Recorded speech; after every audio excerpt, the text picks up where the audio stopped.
Hello student, I hope आप लोग अच्छे होंगे। ठीक है, पढ़ाई वढ़ाई अच्छे से चल रही होगी। आज मैं यानी चंदन मदेशिया आपके साथ एक नया टॉपिक लेके आया हूँ। कक्षा 11 का रसायन विज्ञान के ये टॉपिक है। ठीक है, अध्याय दूसरा जो है जिसका नाम है परमाणु की संरचना। परमाणु की संरचना अध्याय 2 जो है उसको हम यहाँ पर देखेंगे, पढ़ेंगे। ठीक है, चलिए आइए टाइम वेस्ट ना करते हुए अपने अध्याय पे चलते हैं, अपने टॉपिक पे चलते हैं। आइए देखिए, जो अध्याय का नाम ही है, उस चैप्टर का नाम ही क्या रखा गया है, परमाणु की संरचना। तो नाम से क्लियर है कि हम परमाणु के बारे में ही अध्ययन करेंगे। ठीक है, परमाणु का स्ट्रक्चर कैसे होता है, ठीक है, उनमें कौन कौन से पार्टिकल यानी कण पाए जाते हैं, उनके बारे में हम अध्ययन करेंगे इस चैप्टर में। ठीक है, चलिए आइए परमाणु हम स्टार्ट करते हैं। परमाणु के मूल कण, इसमें एक हेडिंग है परमाणु की संरचना में परमाणु के मूल कण। परमाणु के मूल कण के बारे में एक सिद्धांत आया था, लगभग ये 1808 ईस्वी में आया हुआ था। ठीक है, ये 1808 में आया हुआ था। ठीक है, डाल्टन के परमाणु सिद्धांत के अनुसार एक वैज्ञानिक थे जिनका नाम क्या था, डाल्टन। ये एक साइंटिस्ट थे, उस दौर में जाने माने साइंटिस्ट थे। देखिए, ये 1808 की बात है। ठीक है, इस समय माइक्रोस्कोप का जो इन्वेंशन यानी सूक्ष्मदर्शी का बहुत ज़्यादा हमें ज्ञान नहीं था। जो भी थे सूक्ष्मदर्शी काम जितना उतने अच्छे नहीं थे, बस उतना था कि काम चल जाए। ठीक है, तब की बात है। डाल्टन साहब ने क्या किया, उन्होंने बताया कि जो पदार्थ होते हैं, क्या होते हैं पदार्थ, सबस्टेंस। दुनिया में सब कुछ, मैंने आप लास्ट लेक्चर में मेरे देखेंगे, मैंने बताया था दुनिया में सब कुछ क्या होते हैं, पदार्थ होते हैं। सब कुछ जो है वो पदार्थ है। एक चीज़ को मैंने छोड़ के बताया था जिसका नाम था EMW वेव, EMW यानी वैद्युत चुंबकीय तरंगे। ठीक है, आप उस लेक्चर को देखेंगे, उस वीडियो को देखेंगे तो वहाँ पे पूरा डिस्क्रिप्शन से समझाया है मैंने। ठीक है, आइए हम यहाँ पे बात करते हैं परमाणु के मूल कण में।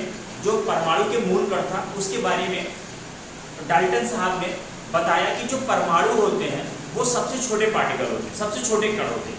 इतने छोटे होते हैं कि इनको हम काट नहीं सकते, इनको विभाजित नहीं कर सकते। ठीक है, ये अविभाज्य होते हैं। ठीक है, उसके बाद जैसे जैसे वक्त गुजरा, नई नई चीज़ों की खोजी, नई नई चीज़ें इन्वेंशन हुई, माइक्रोस्कोप आया, बेहतर क्वालिटी का माइक्रोस्कोप आया, तब हमें पता चला कि डाल्टन साहब जो कह रहे थे वो गलत था। डाल्टन साहब को जो ज्ञान था वो पूरा ज्ञान नहीं था परमाणु के बारे में। ठीक है, पदार्थ के बारे में पूरा उनको ज्ञान नहीं था। देखिए डाल्टन साहब ने क्या बोला था, डाल्टन साहब ने बोला, डाल्टन के परमाणु सिद्धांत के अनुसार परमाणु को अविभाज्य माना जाता था, यानी परमाणु को हम तोड़ नहीं सकते, यानी परमाणु से छोटा कुछ नहीं हो सकता। यानी ये मार्कर है, इसके इतने छोटे पार्टिकल कर दो, इतने छोटे छोटे कण कर दो, ठीक है, कि दोबारा उसको तोड़ा ना जा सके। वो क्या कहलाता था, परमाणु, डाल्टन के हिसाब से। ठीक है, यानी अगर इसके छोटे छोटे कणों को आप तोड़ देंगे, छोटे छोटे पार्टिकल में कर देंगे जो फिर दोबारा विभाजित ना हो, डाल्टन साहब ने क्या कहा, ये परमाणु होंगे। ठीक है, चलिए, लेकिन जैसे जैसे वक्त गुजरा, नई नई चीजें आई, नई नई इन्वेंशन हुई, बाद में पता चला कि डाल्टन साहब गलत थे। ठीक है, लेकिन बाद में यह सिद्ध हो गया कि परमाणु विभाज्य हैं। यानी जैसे जैसे समय गुजरा, नए नए साइंटिस्ट आए, उन्होंने खोज किया, उन्होंने बताया नहीं, डाल्टन साहब ने बोला कि परमाणु अविभाज्य है, परमाणु को तोड़ा नहीं जा सकता, यह गलत है। परमाणु को तोड़ा जा सकता है, परमाणु से छोटे भी पार्टिकल, छोटे कण होते हैं। ठीक है, चलिए, सिद्ध हो गया कि ये विभाज्य है तथा यह इलेक्ट्रॉन, प्रोटॉन, न्यूट्रॉन जैसे कणों से मिलकर बने होते हैं। ठीक है, जब आप पदार्थ देखेंगे, पदार्थ जो होता है परमाणु से भी छोटे कण से मिलकर बना होता है, जिसका नाम क्या है, इलेक्ट्रॉन, प्रोटॉन, न्यूट्रॉन। ठीक है, इसीलिए इनको हम पदार्थ के मूल कण या फंडामेंटल पार्टिकल बोल देते हैं। ठीक है, तो जिस पूरे जो डाल्टन साहब थे, डाल्टन साहब ने बताया कि जो परमाणु है वो क्या है, अविभाज्य है, जिसको तोड़ा ना जा सके। ये क्या है, पूरी तरह से गलत साबित हुआ। ठीक है, जैसे जैसे वक्त गुजरा, नए नए साइंटिस्ट आए, उन्होंने बताया नहीं, डाल्टन साहब क्या थे, गलत थे। उन्होंने बताया कि नहीं, परमाणु को हम विभाज्य कर सकते हैं। ठीक है, परमाणु से भी छोटे छोटे कण हो सकते हैं। ठीक है, तो डाल्टन साहब यहाँ पे क्या हो गए, गलत साबित हो गए। अब आइए, अब हम बात करते हैं कि इलेक्ट्रॉन, प्रोटॉन, न्यूट्रॉन किस क्या होते हैं, इनका द्रव्यमान क्या होता है, इन पे आवेश क्या होता है। अब हम आगे देखते हैं। आइए हम कुछ फंडामेंटल पार्टिकल की बात करते हैं, ठीक है, फंडामेंटल यानी मूल कणों की बात करते हैं, ठीक है। जो मूल कण होते हैं वो पहला इलेक्ट्रॉन है, दूसरा प्रोटॉन है, तीसरा क्या है, न्यूट्रॉन है, ठीक है। देखिए इनको हम इस तरह से रिप्रेजेंट करते हैं, ठीक है। हम किस तरह से रिप्रेजेंट करते हैं, देखिए इलेक्ट्रॉन जो होता है इस तरह लिख के नेगेटिव चार्ज, पी लिख के अगर ऊपर धन आया तो ये प्रोटॉन हो गया, अगर स्मॉल एन लिख के ऊपर जीरो लिख दिया तो ये न्यूट्रॉन। ये इनको दर्शाने का तरीका होता है। उसके बाद इन पे आवेश यानी कितने चार्ज होते हैं उसकी बात कर लेते हैं। जो इलेक्ट्रॉन पे चार्ज होता है 1.6 × 10 की घाते -19 कूलम, और इस पे प्रोटॉन पर भी 1.6 × 10 की घाते -19 कूलम होता है, और न्यूट्रॉन पे क्या होता है, 0 होता है। ये दोनों चार्ज आपको देखने में एक जैसे लग रहे हैं, सेम लग रहे हैं। फर्क है इसमें, फर्क ये है कि जो इलेक्ट्रॉन पे चार्ज है, आवेश है, वो कैसा है, नेगेटिव है। कैसा है, नेगेटिव है, जबकि प्रोटॉन पर जो चार्ज है वो कैसा है, पॉजिटिव है। बस फर्क इतना याद रखिएगा, ठीक है। उसके बाद आइए द्रव्यमान की बात कर ले, हम द्रव्यमान की बात कर ले। द्रव्यमान जो होता है, इलेक्ट्रॉन पर जो द्रव्यमान होता है वो कितना होता है, 9.1 × 10 की घाते -31 किलोग्राम में होता है।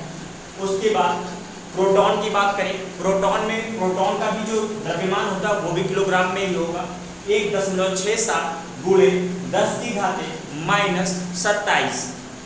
इसके जैसा सेम टू सेम यानी एग्जैक्ट जो द्रव्यमान होता है वो न्यूट्रॉन का होता है, 1.67 × 10 की घाते -27, ठीक है। कोई बहुत बड़ी चीज़ नहीं है, एक बात देखेंगे ये आपको याद हो जाएगा, और याद होना बहुत ज़रूरी है, ठीक है। ये सब चीज़ें आपको न्यूमेरिकल सॉल्व करने में, जब आप न्यूमेरिकल आंकिक प्रश्न लगाएंगे तब आपकी हेल्प करेंगे। आइए उसके बाद देखिए, इलेक्ट्रॉन को जिन्होंने खोजा था उनका नाम क्या था, थॉमसन था। प्रोटॉन को जिन्होंने खोजा था उनका नाम क्या था, रदरफोर्ड था। उसके बाद जो न्यूट्रॉन को जिन्होंने खोजा था उनका नाम क्या था, Chadwick. Thomson, Rutherford, Chadwick. Electron की खोज थॉमसन, प्रोटॉन की खोज रदरफोर्ड, न्यूट्रॉन की खोज चैडविक ने किया। तो मैं चाहूंगा आप लोग एक बार इसको कॉपी कर लीजिए।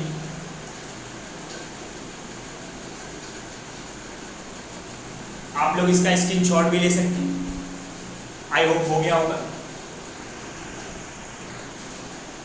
इन फंडामेंटल पार्टिकल को याद करने का निमोनिक है, एक तरीका है जो सदियों पुराना है, इसमें कुछ नया नहीं बता रहा हूँ मैं, ठीक है, ये पुराना ही है। और एक बार आइए देख लेते हैं फॉर्मूला क्या है, इसको याद करने का जो तरीका है वो ट्रिक क्या है, वो ट्रिक है ईटा पर नचय। क्या है, ईटा पर नचय। ईटा पर जो नचय होता है इसको अगर आप अलग अलग करके देखेंगे तो ईटा जो है वो देखिए ई और टा से मिलके बना हुआ है। ई जो है वो रिप्रेजेंट करता है इलेक्ट्रॉन को, ठीक है, और जो टा है वो रिप्रेजेंट करता है थॉमसन। यानी इलेक्ट्रॉन की खोज किसने की थी, थॉमसन ने किया था। उसके बाद ये कब हुआ था, 1897 में। कब हुआ था, 1897 में।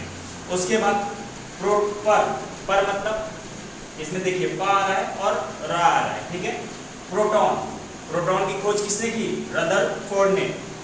फिर उसके बाद नचय देखिए, नचय यानी ना पर जो ना रिप्रेजेंट कर रहा है, किसको कर रहा है, न्यूट्रॉन को, और जो चय है वो किसको कर रहा है, चैडविक को, ठीक है। यानी जो न्यूट्रॉन की खोज थी किसने किया था, चैडविक ने किया था।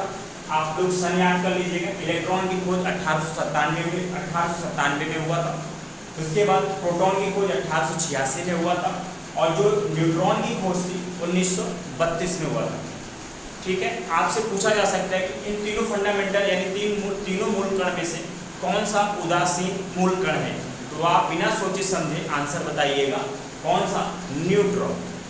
तो आप निमोनिक याद रखिएगा, ईटा पर नचय, ईटा पर नचय। इलेक्ट्रॉन की खोज थॉमसन ने, प्रोटॉन की खोज रदरफोर्ड ने, न्यूट्रॉन की खोज चैडविक ने किया था। चाहो तो आप एक बार स्क्रीनशॉट ले सकते हैं।